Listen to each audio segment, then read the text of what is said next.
வணக்கம் நண்பர்களே. நாயன்மார்கள். இன்றைக்கி நம்ம நாயன்மார்களில் பார்க்க போகிறது குலச்சிறை நாயனார். இவரை பார்க்குறதுனா இவர் மட்டும் தனியாக பார்க்க முடியாது. ஏன்னா இவர் ஒரு மாதிரி காம்பினேஷனில் வரும். இவர் மங்கையர்க்கரசி, திருஞான சம்பந்தர், அப்புறம் நம்ம நின்ற சீர் நெடுமாறன் ஆர் கூன் பாண்டியன். அதாவது அவருக்கு பேரே முதல்ல கூன் பாண்டியன். ஏன் கூன் பாண்டியன் அப்படின்னு கேட்டிங்கன்னா, அவர் சமண மதத்தில் இருந்தார். சமண மதத்தில் இருந்தாலே கூன் பாண்டியன்னு சொல்லுவாங்களா அப்படின்னா அப்படி இல்லைங்க. நீங்கள் பார்த்துருப்பீங்க, அந்த கொஞ்சம் அதீதமான உயரமாக இருப்பாங்க பார்த்தீங்களா. நார்மல் நம்ம தமிழ்நாட்டோட ஆவரேஜ் அப்படின்னு எடுத்திங்கன்னா ஒரு 5.5 6 அடி அப்படிங்கிறது. சில பேர் ஒரு சிலர் 5.25 கூட இருப்பாங்கன்னு வைங்களேன். ஒரு 5.5 6 அடின்றது ஒரு சராசரியான உயரம்னு வச்சுக்கலாம் தமிழ்நாட்டில். அதே ஒரு 6.25, ஒரு சிலர் 6.25 6 அடி உயரம்லாம் இருப்பாங்க. அதுதான் அந்த சராசரியை விட ரொம்ப உயரமாக இருந்தாங்கன்னா அவங்கெல்லாம் பார்த்திங்கன்னா ஜென்ரலாகவே கொஞ்சம் கூன் போட்ட மாதிரியே இருப்பாங்க. அப்படி லேசாக. ஏன்னா பொதுவாக பார்த்திங்கன்னா அவங்க யார்கிட்டையும் பேசணும்னாலே குனிஞ்சு பேசுவாங்க. அப்படி குனிஞ்சு எல்லாம் எடுத்து இப்படியே பண்ணி ஜென்ரலாகவே பார்த்திங்கன்னா அவங்க லேசாக அப்படி குனிஞ்ச மாதிரியே இருப்பாங்க. இவரும் அது மாதிரி ரொம்ப உயரமாக இருந்தார்.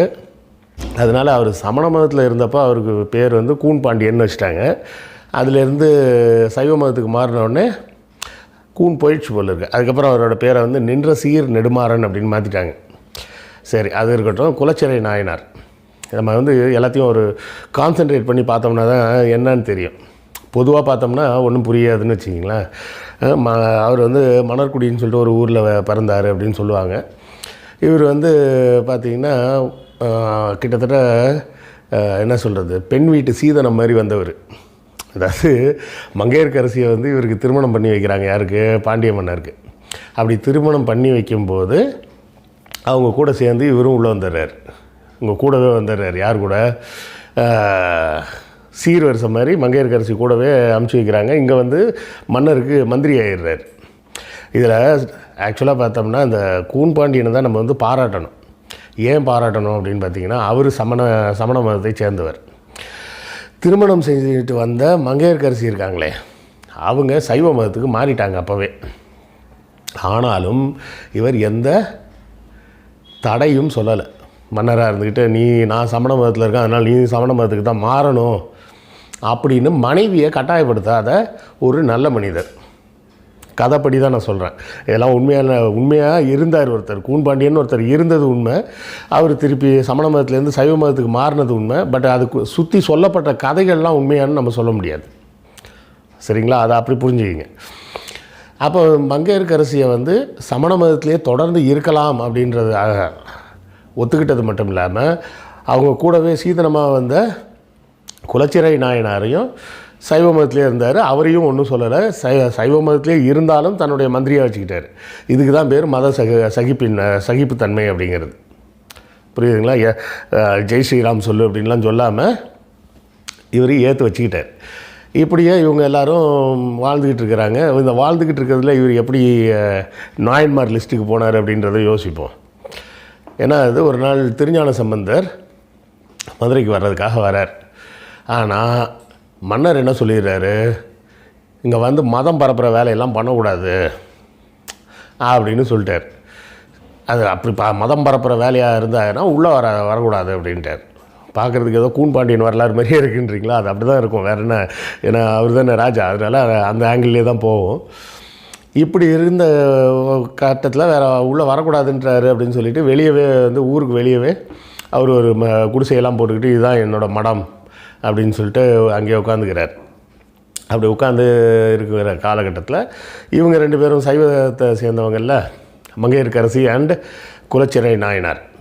ஸோ குலச்சிறை நாயனாரும் இவரும் என்ன பண்ணுறாங்க, நேராக போய் அவரை போய் பார்த்து வணங்கி தகுந்த மரியாதைகள் எல்லாம் செஞ்சுட்டு பண்ணிவிட்டு கிளம்பி வந்துடுறாங்க. அப்படி கிளம்பி வந்தப்போ இவர் தான் ஐடியா கொடுத்துட்டு வந்தாரா என்னன்னு தெரியாது. வந்தவுடனே என்ன பண்ணுறாங்க, அவர் திருஞான சம்பந்தரோட குடிசை யாரோ தீ வச்சு கொளுத்திட்டாங்க. ராத்திரி பகலில் கொளுத்த முடியாதுல்ல, ராத்திரியில் தான் கொளுத்துவாங்க. ராத்திரியில் கொளுத்திட்டாங்க. அப்படி கொளுத்தினாலும் திருஞான சம்பந்தருக்கு எந்த பிரச்சனையும் இல்லாமல் அவர் எஸ்கேப் ஆகிட்டார். ஆள் வச்சா கொளுத்திருப்பாங்க போல இருக்குது. சரியா, கொளுத்திட்டாங்க. கொளுத்திட்டு என்ன பண்ணிட்டாங்க, இந்த குடிசையை கொளுத்துனது சமணர்கள் அப்படின்னு சொல்லி பொருளையை கிளப்ப ஆரம்பிச்சிட்டாங்க. இது ஒரு பக்கம் ஓடிட்டு இருக்கிற நேரத்துலையே பார்த்தீங்கன்னா, இந்த குலச்சிறையும் மங்கையர்கரசியும் இங்கே வந்து பார்த்துட்டு போனாங்க பார்த்தீங்களா. அப்போ ஏதோ ஒரு தகுடு தத்தம் பண்ணிட்டாங்க. பண்ணி என்ன ஆகிப்போச்சு, ராஜாவுக்கு திடீர்னு வெப்பு நோய் அப்படின்னு ஒரு நோய் வந்துருச்சு. அது என்ன நோயின்லாம் நமக்கு தெரியாது. வெப்பு நோய் அப்படின்னு ஒரு நோய் வந்துருச்சு. வந்த உடனே என்ன பண்ணுறது ஒன்றும் புரியல, கஷ்டப்பட்டுக்கிட்டு இருக்கிறாங்க.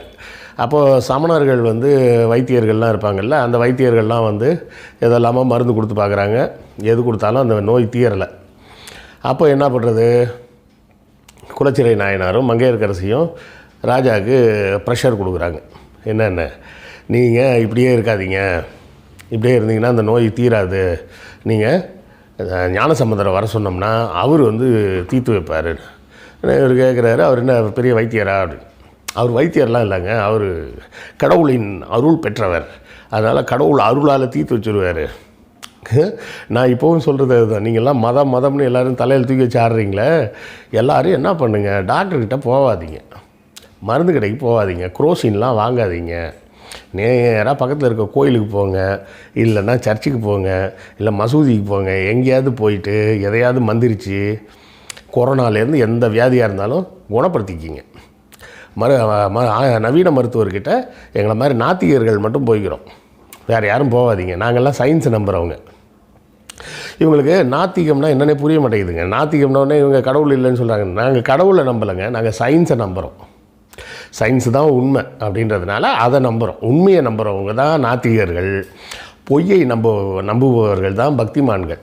இவ்வளோ தான் சிம்பிள் லாஜிக். சயின்ஸை முழுசாக ஏற்றுக்கிறவங்க நாத்திகர்களாக மட்டும்தான் இருக்க முடியும். வசதிக்கு ஏற்றுக்கிறவங்க தான் பக்திமான்கள். அவங்களுக்கு வசதியாக இருந்தால் சயின்ஸை எடுத்துப்பாங்க. அப்புறமா அந்த சயின்ஸ்லேயும் நோட்டாக சொல்லுவாங்க, திருநள்ளாறில் சேட்டலைட் நிற்கிது அப்படிம்பாங்க. இது வந்து வேணும்னே பண்ணுறது. இவங்களோட வேணும்னு பண்ணுறாங்கன்னு இல்லை, இவங்களோட அறியாமை. இப்போ குலச்சிறை என்ன பண்ணுறாரு, நாங்கள் மட்டும் போய் கூப்பிட்டா வரமாட்டார், ராணியும் வர சொல்லுங்கள் அப்படின்ற உடனே ராணி ஒரு பல்லக்கில், இவர் ஒரு குதிரையில் ஏறி போகிறாங்க.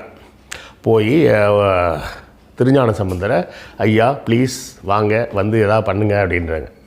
உடனே சரிண்ணா அவரும் பல்லக்கில் ஏறி ராணி கூடவே பல்லக்கில் ஏறி வர்றார். அவர் தனி பல்லக்கில் வந்தாரான்லாம் தெரியாது, பல்லக்கில் ராணியோடு தான் வந்தார் அப்படின்ற மாதிரி கதை. இப்போ புரியுதா உங்களுக்கு, இந்த மடாதிபதியெலாம் பல்லக்கில் ஏறி பட்டண பிரவேசம் ஏன் செய்கிறாங்கன்னு இந்த கான்செப்ட்லேருந்து எடுத்துக்கிட்டு தான் பட்டண பிரவேசம், நாங்கள் பல்லக்கில் போகிறது தான் எங்களுடைய பாரம்பரியம், புடலங்கா அப்படின்னு எல்லாம் கதை விடுறது. இவர் உள்ளே வந்தார். வந்தவுடனே அந்த சமணர்கள்லாம் சொன்னாங்க, அது விஷம் என்னான்னு தெரியாமல் எப்படிங்க சரி பண்ண முடியும், ஏதோ உள்ள உடம்புல விஷம் இருக்குது, அந்த விஷம் என்ன அப்படின்றத தெரிஞ்சிக்காமையே எப்படி நம்ம வந்து ஒரு நோயை குணப்படுத்த முடியும். நாங்களும் எங்களுக்கு தெரிஞ்ச எல்லா லிஸ்ட்லேயும் பார்த்துட்டோம், எங்கள் லிஸ்ட்டில் இருக்கக்கூடிய எந்த விஷத்துக்கும் உள்ள மாற்று மருந்தும் இது வேலை செய்யலை அப்படின்னு. இவர் என்ன சொல்கிறாரு, அதெல்லாம் இல்லை, நான் சரி பண்ணுவேன் பாருங்கள் அப்படின்னு சொல்லிட்டு, மன்னரே சற்று வாயை திறவும் அப்படின்னு சொல்லிட்டு கொஞ்சம் விபூதி அள்ளி வாயில் போட்டு அப்படி நெத்திலையும் விபூதியை பூச்சி கொஞ்சம் தண்ணியை குடிங்க அப்படின்னு தண்ணியை குடித்த உடனே பார்த்தா சரியாக போச்சு. விஷம் வச்சவருக்கு தானே தெரியும் என்ன மாற்று மருந்து கொடுக்கணுன்னு. மற்றவங்களுக்கு விஷம் என்னன்னு தெரியாதுல்ல. அதனால் இவர் மருந்து கொடுத்த உடனே திருநீர் கொடுத்த உடனே திருநீர்லேயே சரியாக போச்சு அப்படின்னு சொல்லிட்டாங்க. சொல்லிட்டு தான் அவர் வந்து பாடின ஒரு ஃபேமஸான பாட்டு, மந்திரமாவதும் நீரே துதிக்கப்படுவதும் நீரே திரு ஆலவாயன் திருநீரே அப்படின்னு சொல்லிட்டு அந்த பாட்டு முடியும். ஐ மீன் ஃபஸ்ட்டு பேரா தொடங்கும். ஸோ இப்படியாக ஒரு ஜித்து வேலை பண்ணி ராஜாவை கன்ஃபியூஸ் பண்ணிட்டாங்க. ராஜா என்ன பண்ணிட்டாரு, சரி உடம்பு சரியாயிடுச்சுன்றதுலையே ஒரு மாதிரி யோசிச்சுட்டு, சரி அப்போ நம்மளும் சைவ மதத்துக்கு மாறிடலாமா அப்படின்னு யோசிக்கிறார். ஆனாலும் உடனே எல்லாம் மாறல. அப்போ என்ன பண்ணுறாங்க, சமணர்கள்லாம் என்ன சொல்கிறாங்க, இவர் பண்ணுறதுலாம் சும்மா ட்ரிக்குங்க, ஏமாத்து வேலை, இதெல்லாம் நம்பாதீங்க அப்படின்னாங்க. இல்லை நான் பண்ணுறது வந்து எல்லாம் கடவுளோட அருளில் தான் பண்ணுறேன், வாங்க நம்ம வந்து சுரவாதம், அனல்வாதம், புனல்வாதம்னு 3 வாதம் கூட பண்ணி பார்க்கலாம் அப்படின்னு சுரவாதம் அப்படின்னா என்ன அர்த்தம்னா ஒன்றும் இல்லை, சிவன் இல்லை அப்படின்னு ஒருத்தர் வாதிடுவாங்க, இவர் இருக்குன்னு வாதிடுவார். இருக்குன்னு வாதிட தான் முடியும். அதுக்கு என்ன கேட்டால் என்ன சொல்லுவாங்கன்னா, சிம்பிளாக சுரவாதம்ன்றது வேறு ஒன்றும் இல்லைங்க, சிம்பிளான விஷயம். என்ன சொல்கிறதுனா, கடவுளை காட்டு பார்ப்போம் அப்படின்னு இப்போ நம்ம கேட்டோம்னா உடனே சொல்கிறது என்னென்னா, கடவுளை பார்க்க முடியாது, உணரத்தான் முடியும் அப்படின்றாங்க. காற்றை உங்களால் பார்க்க முடியுதா? காற்றை உணரத்தானே முடியும் அப்படின்னு அதுக்கு ஒரு எக்ஸாம்பிள் சொல்லுவாங்க. காற்றை உணர மட்டும் இல்லை, காற்றை பார்க்கவும் முடியும். அதுக்கு சயின்ஸில் ஏகப்பட்ட டெக்னிக்ஸ் மெத்தட்ஸ் இருக்குது. அது மூலமாக காற்றை பார்க்கவும் முடியும். ஆனால் அதை சொன்னால் ஒத்துக்க மாட்டாங்க. இவங்க சொல்கிறதே இப்படி தான். காற்று கண்ணுக்கு தெரியுதா? தெரியல. ஐம்புலன்களால் எதையெல்லாம் உணர முடியுமோ அது மூலமாக இங்கே கடவுளை உணர முடியாது. ஆத்மா மூலமாக தான் உணர முடியும். ஆத்மா மூலமாக அப்படின்னா அதான் ஞானக்கண்ணால் அதை பார்த்தீங்கன்னா மட்டும்தான் தெரியும். இந்த கண்ணை மூடிட்டு, அறிவியல் கண்ணை மூடிட்டு, முட்டாள்தனமான கண்களை திறந்து வச்சுக்கிட்டு பார்த்தீங்கன்னா தான் உங்களால் கடவுளை உணர முடியும் அப்படின்னு சொல்கிறது தான் இந்த சுரவாதம்ன்றது. அப்புறம் இந்த அனல்வாதம்ன்றது என்னென்னு பார்த்தீங்கன்னா ஒன்றும் கிடையாது. என்னென்னா இருக்கிறதுலே பைத்தியக்காரத்தனம்னு வச்சுக்கிங்க. இவங்களுக்கு வேணுங்கிற நல்ல சாமி பேரெல்லாம் ஒரு ஓலைச்சுவடியில் எழுதி தூக்கி நெருப்பில் போடணும். நெருப்பில் போட்டால் அந்த ஓலைச்சுவடி எரியாமல் இருந்ததுன்னா, யாரோட ஓலைச்சுவடி எரியாமல் இருக்குதோ அவங்க தான் வின் அப்படின்றது தான் கான்செப்ட். ஸோ இந்த ஆள் கிளம்பி வரும்போதே எல்லாம் செட்டப்போடு தான் வந்திருக்கிறாரு. முதல்ல டாக்டர் ராஜாவுக்கு ஒரு விஷத்தை கொடுத்து அந்த விஷத்தை குணப்படுத்துகிறேன்னு சொல்லி ஒரு ட்ரிக்காக பண்ணி காமிச்சாச்சு. ஏன்னா அதுக்கு ஹெல்ப்பே யார்? நம்ம குலச்சிறையும் மங்கையர்க்கரசியும் தான். வேறு யாரும் ராஜா கிட்டே போய் சாப்பாடெல்லாம் கொடுக்க முடியாதுலாங்க. நல்லா யோசிச்சு பாருங்கள். சும்மா நல்லா இருக்கிற ஒரு ராஜாவுக்கு திடீர்னு உடம்பு சரியில்லாமல் எப்படி போகும்? யாராவது விஷத்தை வச்சா தான் உடம்பு சரியில்லாமல் போக முடியும். சும்மா தானாக ஏன் போகுது? அதுவும் போக ராஜாவோட சாப்பாடை பக்கத்தில் இருந்து யார் கொடுத்து சாப்பிட முடியும்? ராணி கொடுத்தா தான் சாப்பிட முடியும், இல்லை மந்திரி இருந்தால் வேலை முடியும். வேறு யார் சாப்பாடு கொண்டு வந்தாலும் யாராவது டெஸ்ட் பண்ணிட்டு தான் ராஜா சாப்பிடுவார். இவங்க 2 பேர் கொடுத்தாங்கன்னா மட்டும்தான் டெஸ்ட் பண்ண வேண்டிய அவசியம் இல்லைன்னு சொல்லிட்டு சாப்பிட்ருப்பார். ஆக வரும்போதே முதல் மேட்ரு இப்படி பண்ணிட்டார். 2வது மேட்ரு என்ன? சுரவாதம்னு சொல்லிட்டு சமணர்கள் கூட பேசுகிறேன்ட்டு அது இதுன்னு விட்டாலங்கடியாக ஒரு யாருக்கும் புரியாத மாதிரி ஒரு கதையை சொல்லிவிட்டு, இதுலேயும் நான் தான் ஜெயிச்சிட்டேன், நீ தோத்துட்டப்போ அப்படின்னு சொல்லிட்டார். ஒரு படத்தில் வடிவேல் பண்ணுவார், இவ்வளோ அடி வாங்கினேன், நான் தாண்டா ஜெயித்தேன், எனக்கு தாண்டா கப்புன்னு தூக்கிட்டு ஓடுவார். அதுமாதிரி ஏமாற்றிட்டு 2வது ரவுண்டு ஏமாற்றியாச்சு. 3வது ரவுண்டு அனல்வாதம். நீங்கள் உங்கள் அருகதேவரோட பேரை ஒரு ஓலைச்சுவடியில் எழுதுங்க, நான் எங்கள் சிவபெருமான் பேரை ஓலைச்சுவடியில் எழுதுகிறேன், 2 பேரும் தூக்கி நெருப்பில் போடுவோம், யார் இது எரியாமல் இருக்குதுன்னு பார்ப்போம் அப்படின்றார். ஓலைச்சுவடி காஞ்சி போன பனை ஓலை தூக்கி நெருப்பில் போட்டால் கண்டிப்பாக எரியும். அப்போ இவர் மட்டும் எப்படி எரியாமல் போச்சு அப்படின்றீங்களா? ஒன்றும் கிடையாது. அது இப்போ கூட நீங்கள் பண்ணலாங்க. ஃபயர் ரிட்டார்டன்ட்டுன்னு ஒன்று இருக்குது. ஃபயர் ரிட்டார்டன்ட்டுன்ற கான்செப்டை அப்போயே அவர் தெரிஞ்சு வச்சுருந்துருக்கிறாரு. அதனால அந்த வேலையை பண்ணிட்டார். ஏன்னா தயார் பண்ணி எடுத்துகிட்டு வந்துட்டார். ஃபயர் ரிட்டார்டன்ட்டு இருக்குதுன்னு சொல்லி சமணர்களுக்கு தெரியாமல் இருந்திருக்குமா? அவங்களுக்கும் தெரிஞ்சிருக்கும். முதல்லே சொல்லியிருந்தால் அவங்களும் ப்ரிப்பேர் பண்ணிட்டு வந்திருப்பாங்க. இவர் மட்டும் என்னென்னா ஒன்றும் இல்லைங்க, ஆலம்னு சொல்லிட்டு இந்த கெமிக்கல்ஸ் எல்லாம் விற்கிற கடையில் போய் கேட்டு பாருங்கள். இப்போ கூட சொல்கிறது வேலை செய்யும். அந்த ஆலம்ன்றதை வாங்கி தண்ணியில் கரைச்சிட்டு ஒரு துணியை எடுத்து, துணியோ பேப்பரோ அதில் நல்லா ஊற போட்டுட்டு எடுத்து காய வச்சுருங்க. காஞ்சதுக்கப்புறம் இந்த துணியவோ பேப்பரோ கொளுத்துனீங்கன்னா எரியாது. ரொம்ப சிம்பிள். நம்ம கண்ணுக்கு நேராக பார்க்குறோம். வேணும்னா கிருஷ்ணவேல் அப்படின்னு கூட அந்த பேப்பரில் எழுதிட்டு கொளுத்துனா எரியாது. அப்போ கிருஷ்ணவேல் தெய்வ சக்தி படைத்தவர் அப்படின்னு அர்த்தமாக என்ன? அதெல்லாம் ஒன்றும் இல்லை. இவர் வரும்போதே அந்த ஓலைச்சுவடியெல்லாம் அது மாதிரி நல்லா செட் பண்ணி எடுத்துகிட்டு வந்துட்டார். அப்போ எழுத போகிற நேரத்தில் சமணர்கள் சொல்லியிருக்கணுமா, அந்த நீ எழுத போகிற ஓலையை என்கிட்ட கூட அதில் நான் எழுதிக்கிறேன் அப்படின்னு சொல்லியிருந்தால் மாட்டியிருப்பாருன்னு வைங்க. ஸோ இதில் சிவபெருமான் பேரை போட்டார், அவங்க அருகதேவர் பேரை போட்டாங்க, தூக்கி நெருப்பில் போட்டாங்க, எரியல. அடுத்தால புனல்வாதம்ன்றது இது அதை விட பெரிய ஏமாத்து தில்லாலங்கடி வேலைன்னு வச்சிங்களேன். ஓடுற தண்ணியில் இதே மாதிரி ஓலைச்சுவடியை போட்டால் தண்ணியை இழுத்துக்கிட்டு வரணுமா? எப்படி? தண்ணி ஓடிக்கிட்டு இருக்கிற ஆற்றுல இதே மாதிரி பேரை எழுதி ஓலைச்சுவடி தூக்கி போட்டால் அந்த ஓலைச்சுவடி எழுத்துக்கிட்டு வரணுமா? தண்ணியில் நீந்தி வந்ததுனா தான். அதுக்கு ஏதோ ஒரு டெக்னிக் வச்சுருந்துருப்பார். நம்ம அனல்வாதத்துக்கு என்னென்னு சிம்பிளாக தெரியுன்றதுனால சொல்லிட்டேன். புனல்வாதம்லருக்கு என்னன்னு தெரியல, ஏதோ ஒன்று பண்ணி ஏமாற்றிட்டார். ஸோ 3த்துலேயும் தோத்துட்டாங்க அப்படின்றதுனால சமணர்களை கழுவி ஏற்றுங்க அப்படின்ட்டாங்க. சிலர் இது பொய்யுங்க அப்படிம்பாங்க. 8000 சமணர்கள் கழுவேற்றப்பட்டார்கள் அப்படின்னு சொல்லுவாங்க. அது 8000 சமணர்கள் கழுவேற்றப்பட்டாங்கன்றதெல்லாம் பொய்யுங்க, சும்மா. இது யாரோ பிற்காலத்தில் திணிச்சிட்டாங்க. பக்தி இலக்கியத்தில் பூரா திணிக்கிறதே நீங்கள். அப்புறம் அதில் வேறு யாராவது திணிப்பாங்களா? அதாவது திருஞான சம்பந்தருக்கு நல்ல பேர் வாங்கி கொடுக்குறாங்களாம் இவங்க. திருஞான சம்பந்தர் அவ்வளோலாம் ரொம்ப நல்லவர்லாம் கிடையாது. இந்த அமணர்கள், இப்போ அமணர்கள்னு தான் சொல்லுவாங்க. சமணர்களை இவங்க சொல்லும்போது அமணர்கள்பாங்க. அந்த அமணர்களின் பெண்களை கற்பழிக்க திருவுளமே அப்படின்னு சொல்லி பாட்டு பாடின ரொம்ப நல்லவர் தான் ஞானசம்பந்தர்னு வச்சிங்களேன். சமணர்களோட பொண்டாட்டியெல்லாம் ரேப் பண்ணணுன்றது இவருக்கு தீராத ஆசையம். அதுக்கு சிவபெருமான் அருள் புரியணும் அப்படின்னு பாட்டு பாடி வச்சுருக்கிறார். ஸோ எப்படியோ ஏமாற்றி இந்த 8000 சமணர்களையும் கழுவிட்டாங்க. மிச்சம் இருந்த சமணர்கள்லாம் ஊரை விட்டு காலி பண்ணி போயிட்டாங்க. அப்படி ஊரை காலி பண்ணி போனதுக்கு ஆதாரம் இருக்கா சார் அப்படின்னு நீங்கள் கேட்கலாம். இருக்குது. இப்போவும் நீங்கள் எங்கேயும் போய் தேட வேணாம். வந்தவாசி தெரியும்ல உங்களுக்கு. வந்தவாசி சுற்றி இருக்கக்கூடிய கிராமங்கள் பூரா இன்றைக்கும் அந்த சமணர்கள் தான் குடியிருக்கிறாங்க. இவங்க ராஜஸ்தான்லேருந்து வந்ததோ குஜராத்லேருந்து வந்த சமணர்கள்லாம் இல்லை. பிறப்பால் தமிழர்கள். பார்க்க நம்மளை மாதிரியே தான் இருப்பாங்க. கருப்பாக குண்டா நம்மளை மாதிரியே இருப்பாங்கன்னு வைங்களேன். பூணூல்லாம் போட்டிருப்பாங்க. சமணர்கள் தான் பூணூல் கண்டுபிடிச்சதுங்க. அது மாதிரிலாம் புரிஞ்சுக்கிங்க. நம்ம என்னவோ நினச்சிட்டு இருக்கிறோம் பிராமணர்கள் தான் பூணூல் போட்டிருக்காங்க. ரிக்வேதத்தில் பூணூல்ன்ற வார்த்தை எங்கேயாவது இருக்கான்னு காட்ட சொல்லுங்கள் பார்ப்போம். ரிக்வேதத்தில் பூணூல்லாம் ஒன்றுமே கிடையாது. இவங்க சமணர்கள்ட்டேருந்து திருடின பல விஷயங்களில் பூணூலும் ஒரு மேட்ரு. சமணர்கள் தான் பூணூல் போடுவாங்க. அதை சரி அதை வச்சுங்க. இந்த வந்தவாசி சுற்றி கிட்டத்தட்ட ஒரு 30-40 கிராமம் இருக்குது. அந்த கிராமங்களில் பூரா இன்றைக்கும் அந்த சமணர்கள் இருக்காங்க. ஆனால் அதுக்காக சமணர்கள்னோடனே ரொம்ப நல்லவங்கன்னு நினச்சிடாதீங்க. அவனும் சாதி வெறி பிடிச்சவன் தான். மற்றவனெல்லாம் உள்ளே வேறு ஆளுங்க அந்த பக்கம் உள்ளே போனாங்கன்னா செருப்பு போட்டு கூட அவங்க தெருக்குள்ளே நடக்க விட மாட்டாங்க. நிஜமாக இன்றைக்கும் அந்த கொடுமை இருக்குது. இது நம்ம கொடுமை பண்ணுறது எங்கே சாதின்னு நம்ம இதை சொல்லிகிட்டு இருக்கோம். சமணர்கள் ஊர்களில் இன்றைக்கும் அந்த வந்தவாசி சுற்றி இருக்க கிராமங்களில் அப்படின்னா திருஞான சம்பந்தர் பண்ணது நல்ல வேலை தானே சார் அப்படின்றீங்களா? இதில் என்ன அவன் ஃபஸ்ட் கிரேடு செகண்ட் கிரேடுன்னு என்னத்தை சொல்கிறது? 2 பேரும் திட்டு பசங்க தான் வச்சிங்களேன். இன்றைக்கான ஒருத்தர் சமணர்களை துரத்தி விட்டது உண்மை. இதுக்கு முழுக்க பேக்ரவுண்ட் ஒர்க் பண்ணது யார்? நின்ற சீர் நெடுமாறனுக்கு பண்ணியிருக்க வேண்டிய வாய்ப்பு இல்லை. அவர் இப்போ தானே புதுசாக மதம் மாறி இருக்கிறாரு. அப்போ இதை பூரா எக்ஸிக்யூட் பண்ணவர் யார்? அவர் தான் நம்ம குலச்சிறை நாயனார். ஸோ இவங்க என்ன பண்ண ஆரம்பிச்சிருக்கிறாங்க, அதிகார மையத்தை முதல்ல கைப்பற்றுவோம். புரியுதுங்களா?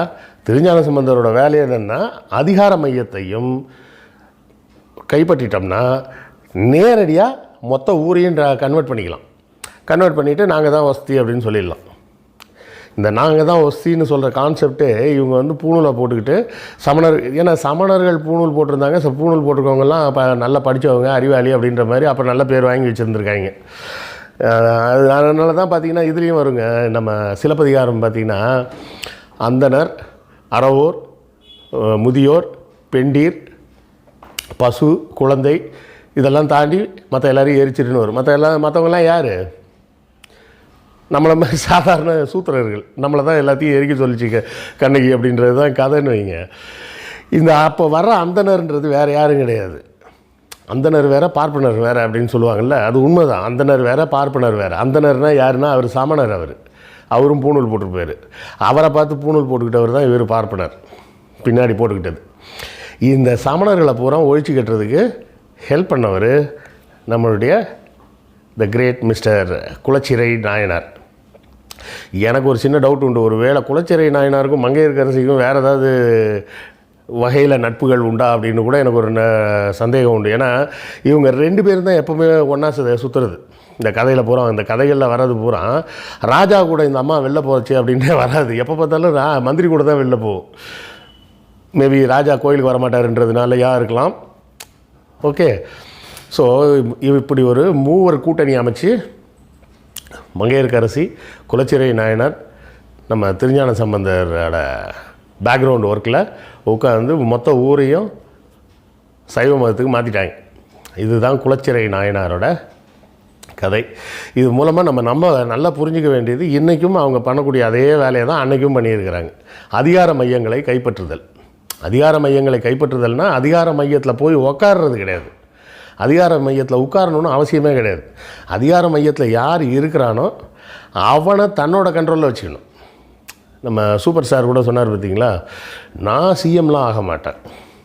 ஸோ நல்லவர் போல் இருப்பா அப்படின்னு பார்த்தா அடுத்த வார்த்தை என்ன சொன்னார், யார் சிஎம் ஆக வேண்டும் என்பதை நான் சொல்வேன் அப்படின்னாரு. கடைசியில் எல்லாம் ஊற்றி மூடிடுச்சுன்னு வைங்களேன். இந்த பார்ப்பனிய சிந்தனைன்றது அந்த வேறு ஒன்றும் கிடையாதுங்க. எதனால் அப்படி அவங்க அதிகார மையத்தில் உட்காராமல் அதிகார மையத்தில் இருக்கிறவனை இப்போ கையில் எடுத்துக்கணும்னு பார்க்குறாங்க அப்படின்னா வேறு ஒன்றுமே கிடையாது. ரொம்ப simple logic. Responsibility, no responsibility with all powers. Sir டக்குன்னு இங்கிலீஷில் வந்துச்சு. அதாவது எல்லா அதிகாரமும் கையில் இருக்கும், ஆனால் எந்த செயலுக்கும் பொறுப்பேற்க வேண்டிய அவசியம் இல்லை.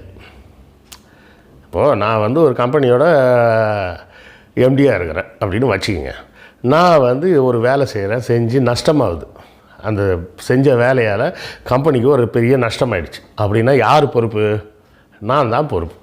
இது எல்லாருக்கும் தெரிஞ்ச சிம்பிளான விஷயம். இதே நான் எம்டியாக இல்லாமல் நான் ஒரு பூசாரியாக இருந்துக்கிட்டு எம்டிக்கிட்ட நீ இதை செய்ய அப்படின்னு சொல்கிறேன். செஞ்சு சக்ஸஸ் ஆகிடுச்சுன்னா என்ன அர்த்தம்? என்ன சொல்லலாம் நான்? பார்த்தீங்களா, நான் சொன்னேன் என்னுடைய அருளால் உங்களுக்கு எல்லாம் நல்லா நடந்துருச்சு சொல்லிடலாமா? ஸோ பவர் என்கிட்ட இன்டைரக்டாக பவர் என்கிட்ட இருக்குது. ஆனால் தப்பாக ஆகிடுச்சுன்னா எனக்கு பொறுப்பு கிடையாது. நீங்கள் என்ன தப்பாக பண்ணீங்களோ, நான் சொன்ன மாதிரி நீங்கள் பண்ணவே இல்லையே, நீங்கள் வேறு மாதிரி பண்ணியிருக்கீங்க, அதனால தான் எல்லாம் தப்பாக போச்சு அப்படின்னு சொல்லிட்டு ரெஸ்பான்சிபிலிட்டியிலேருந்து விலகிடலாம். இதுதான் அன்னையிலேருந்து 1000 வருஷமாக இவங்க பண்ணிக்கிட்டு இருக்க வேலை. என்னது? Taking the power without responsibility. எனக்கு எந்த பொறுப்பும் தேவையில்லை. இப்போவும் பாருங்களேன், அவங்க ஆர்எஸ்எஸில் இருக்கிறது பூரா பார்ப்பனர்கள். ஆனால் யாரை கொண்டு உட்கார வச்சுருக்கிறாங்க? மோடியை உட்கார வச்சுருக்கிறாங்க. நாளைக்கு ஏதாவது ஒரு பிரச்சனைனா அவங்களும் நம்ம கூட சேர்ந்துக்கிட்டே மோடியை திட்ட ஆரம்பிச்சிடுவாங்க. மோடியால் தான் எல்லாம் வீணாக போச்சு, அந்த லூஸ் மாதிரி எல்லாம் பண்ணிட்டான் அப்படின்னு சொல்லி மோடியவும் திட்ட ஆரம்பிச்சிடுவாங்க. திட்டிட்டு மோடியை கழட்டி விட்டுருவாங்க. கழட்டி விட்டுட்டு வேறு ஒரு ஆளை கொண்டாந்து உட்கார வச்சுப்பாங்க. இந்த வேலையை பண்ணுறதுக்கு தான் அவர் யூஸ் பண்ணது குலச்சிறை நாயனார். குலச்சிறை நாயனாரை பயன்படுத்திக்கிட்டு இப்போ என்ன போச்சு, திருஞான சம்பந்தர்லாம் எதுவும் பண்ணலை. 8000 சமணர்களை கொன்றது திருஞான சம்பந்தர் இல்லை. கொன்றது யார்? நின்ற சீர் நெடுமாறனும் குலச்சிறை நாயனாரும் தான் சேர்ந்து கொன்னாங்க. அதனால் அந்த பழியெல்லாம் நீங்கள் திருஞான சம்பந்தர் மேலே சொல்லாதீங்கன்ற எஸ்கேபிசம் இருக்குது பாருங்கள். இந்த எஸ்கேபிசத்துக்கு உண்டான உதாரணம் தான் இந்த கதை. குலச்சிறை நாயனார் யாருக்காக பயன்பட்டிருக்காரு? ஒரு கருவியாக பயன்பட்டிருக்கார். அப்போ கூட பாருங்கள், அதுக்கப்புறம் குலச்சிறை நாயனார் சொன்னாராம், நீங்கள் தஞ்சாவூர் பக்கம் போகிறேன்னு சொல்கிறீங்களே, திருஞான சம்பந்தர் போகிறேன்னு சொன்னாராம். போகிறேன்னு சொல்கிறீங்களா, நானும் உங்கள் கூட வரேன் அப்படின்னாராம். பக்தி டாப்புக்கு போயிடுச்சு. ஸோ அப்படி வரேன்னு சொன்னவர் இப்போ இவர் என்ன பண்ணியிருக்கணும்? இவர் பக்திமானாக இருந்தால் கூட்டு போயிருக்கணும்ல. கூட்டு போகல, நீ இங்கேயே இரு அப்படின்னு விட்டு போயிட்டார். ஏன்னா உன்னால் எனக்கு என்ன ஆகணுமோ அந்த வேலை முடிஞ்சு போயிடுச்சு. இனிமேல் நான் உன்னை கூட்டு போனால் டெட் வெயிட்டு நீ. புரியுதுங்களா? குலச்சிறை நாயனார் அதுக்கப்புறம் கூட்டு போனால் என்ன யூஸு? தஞ்சாவூரில் பாண்டிய நாட்டு மந்திரியால் என்ன யூஸுங்க? ஒரு யூஸும் கிடையாது. கூட்டு போனால் dead weight. So dead weight எதுக்கு? நீ இங்கேயே ஏறு, நான் மட்டும் போகிறேன்னு சொல்லிட்டு அவர் கிளம்பி போயிட்டார். ஏன்னா வந்த வேலை முடிஞ்சு போச்சு. உன்னை எவ்வளோ யூஸ் பண்ணுமோ எல்லாம் யூஸ் பண்ணியாச்சு, எல்லா ஆளுங்களையும் காலி பண்ணியாச்சு, என் வேலை முடிஞ்சு போச்சு உங்ககிட்ட. இதுக்கு மேலே நான் உன்னையும் கூட சுற்றிட்டு எங்கே அலையிறது அப்படின்னு சொல்லிட்டு காட்டி விட்டு போயிட்டார். இதுதான் குலச்சிறை நாயனாரோட கதை. மற்றொரு கதையோட அடுத்த எபிசோடில் உங்களை சந்திக்கிறேன். அதுவரை விடைபெறுவதற்கு முன்பாக வழக்கமாக வைக்கக்கூடிய கோரிக்கை தான், ஆனாலும் இப்போ கொஞ்சம் ஸ்ட்ராங்காகவே சொல்கிறேன், தயவுசெய்து கொஞ்சம் சீக்கிரமாக புக்கு வாங்குங்க. புத்தக விற்பனை ரொம்ப டல்லாக இருக்குது. 4 பாகங்கள், தெரிந்த வரலாற்றின் தெரியாத பக்கங்கள். சரிங்களா? எனக்கு கிட்டத்தட்ட 1 மாதமாக இந்த புத்தக விற்பனை என்னன்றதே பார்க்க முடியாமல் போயிடுச்சு. அதனால் புத்தகம் வாங்காத நண்பர்கள் இந்த 4 பாகம் ப்ளஸ் இந்த அடுத்த வேறு சில 3 புத்தகங்கள் இருக்குது. ஊவேசா தமிழ் தாத்தாவா, கண்டதை சொல்கிறேன், நான் மறுபடியும் வருவேன். இந்த 7 புத்தகங்களையும் வாங்கி உங்கள் ஆதரவை கொடுத்தீங்கன்னா எங்களுக்கு சேனல் நடத்துறதுக்கு ரொம்ப பயனுள்ளதாக இருக்கும். மீண்டும் உங்களை மறுபடியும் சந்திப்போம். நன்றி, வணக்கம்.